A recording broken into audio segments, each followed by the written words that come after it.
Welcome back to Cactus Core's Pokemon Marathon, where we rate our favorite Pokemon from each generation. My name is Kavandre. My name is Bobby. Last time we visited the mountainous region of Sinnoh, and we had some interesting things to say about that. This time we go to everybody's favorite generation, Generation 5, Black and White, Black 2, White 2, in the Unova region based on New York.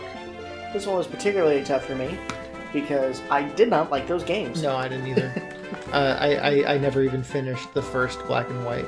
I couldn't do it. I hated the region, specifically the region, but I also think that half the Pokemon are pretty shit. But there are a lot of good ones too. Yeah, okay. I did make my way through Black 2 though, just because I wanted to get my Pokemon from Pearl to X. So there's that. But through X, I found a lot of Pokemon from Gen 5 that I actually ended up really liking. And because I liked that game a lot more than I liked Gen 5, I was much more open to them. But yeah, let's get started. Okay, so my number 3 from Gen 5 is, and I'm sure I'm going to pronounce this wrong, Zorua? Oh yeah, Zorua. Yeah, Zorua. Okay.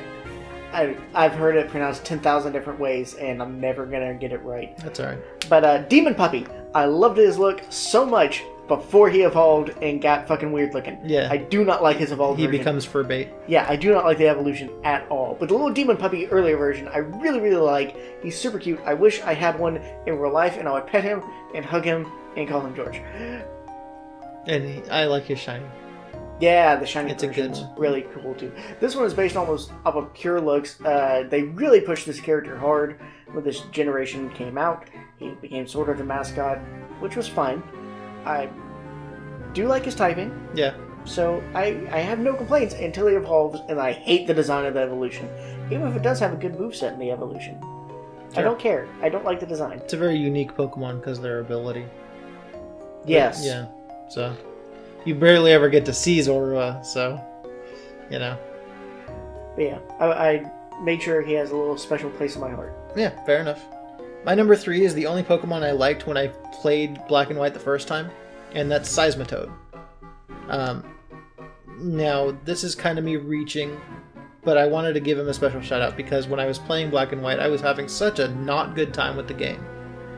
But I kind of latched onto Seismitoad, and I'm like, I like his kind of interesting speaker aesthetic.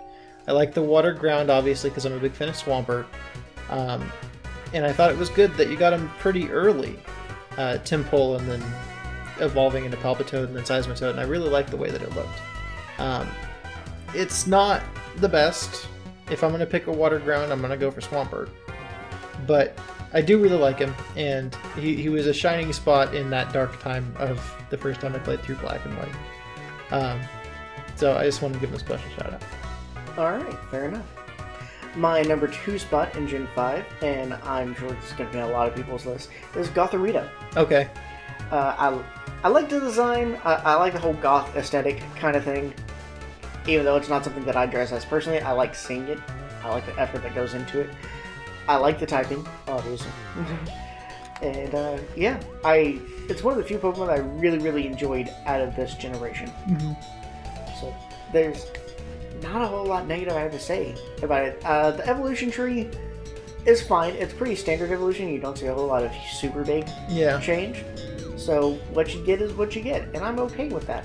Yeah, it's kind of a weird choice, I think. Like just going for like a kind of gothic Lolita kind of looking thing. Look, don't kink shame me. I'm not kink shaming. I'm not kink shaming you. I'm specifically saying the way that they built this character in these games. I was like, that's random, but okay. You know?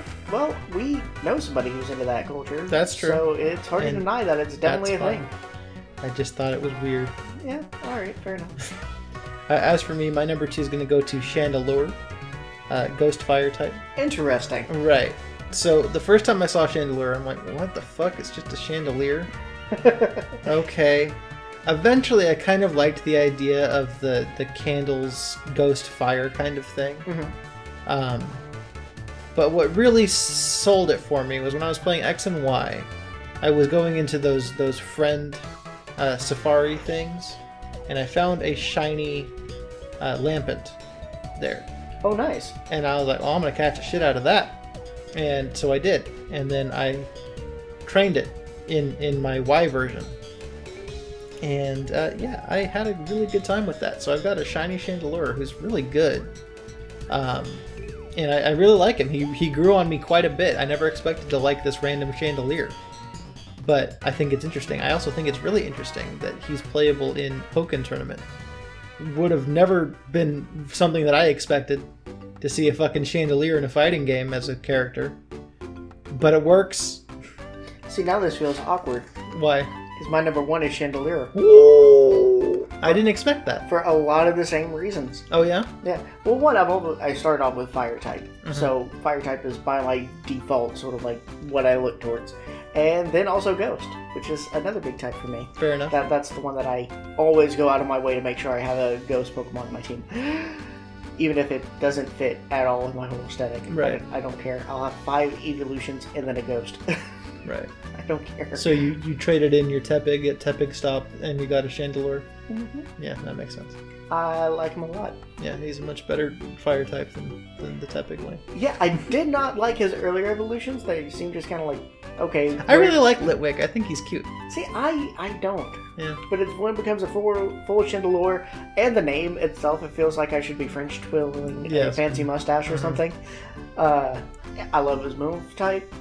I love just about everything about him, and really the big takeaway from Gen 5 for me. Yeah.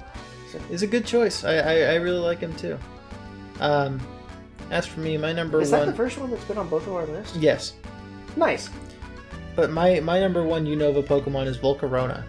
I should have seen that one coming. You should have seen it coming. Yeah, Volcarona. I said previously in a previous episode that there was a bug type that changed my mind about bug types. Now, in the early days of the X and Y, after it came out, there was a thing called shiny values, right?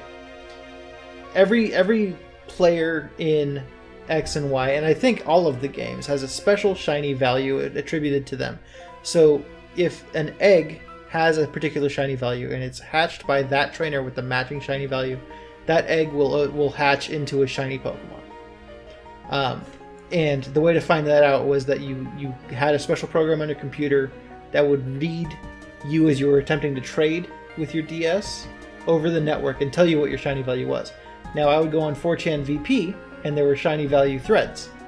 You would find somebody who has an egg that matches the shiny value of this trainer, and you trade with them, and you can either hatch a bunch of shiny Pokemon for them and then trade them back, and they'll give you something nice. Or they're just like, hey, I got all these extra eggs. If you match the shiny value, you get one for free. So I found one that was a Larvesta that matched my shiny value. So I'm like, hey, let's do this.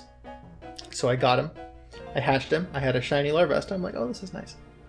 And so I traded him over to my Y version to do a fresh playthrough of Y. And I used Larvesta. And I'm like, yeah, I don't really get bugged, but I'm going to try it. It's a fire type anyway, so it's going to be fine. Holy shit! What an amazing Pokemon. He evolves late, like a lot of Gen 5 does, but god damn was it worth it. I've used Larvesta and Volcarona several times since then, and I don't regret it. Now, I've said a few times, you know, if you haven't raised this Pokemon, give it a shot. This is the one I particularly want you to do that with. I think a lot of people underestimate bug type like I did. Do not do that. Raise a Larvesta into a Volcarona and he will become a fucking wrecking ball. That's absolutely true. By far my favorite Gen 5 Pokemon. Probably my second favorite Pokemon of all time. High praise indeed. For a generation that I really don't like. I mean, true, all of my experience with him is through Gen 6 anyway. But I fucking love it. It's real good. It changed everything about how I feel about bug type. In fact, this generation in general did. Galvantula is also really cool. That is very true. There's a few bug types in Gen 5 that are really good. So, if you haven't tried them, try them. Absolutely. But yeah. Alright guys, so that's it for Unova. Do you have any other? I do not. Yeah. It's interesting. We got our first Pokemon on both of our lists. I didn't expect Chandelure to be that. Right? Yeah. Very interesting. But yeah, alright guys, next time we're heading off to France for cons! Yeah. Make sure to leave comments down below letting us know what you think of our stuff and letting us know what your favorite Pokemon from this generation are. Or if you don't have any, because a lot of people just straight up hate this generation. Yeah. I think they focus too much on garbage and ice cream to understand that there's some really good ones in here. Even in garbage, there's a few things that can shine and be worth something. True. So it's worth giving it a look over, giving it a chance, and then raising it in Gen 6. Yeah, exactly. That's the way to do it. All right, guys. See you next time. Thanks so much. Bye.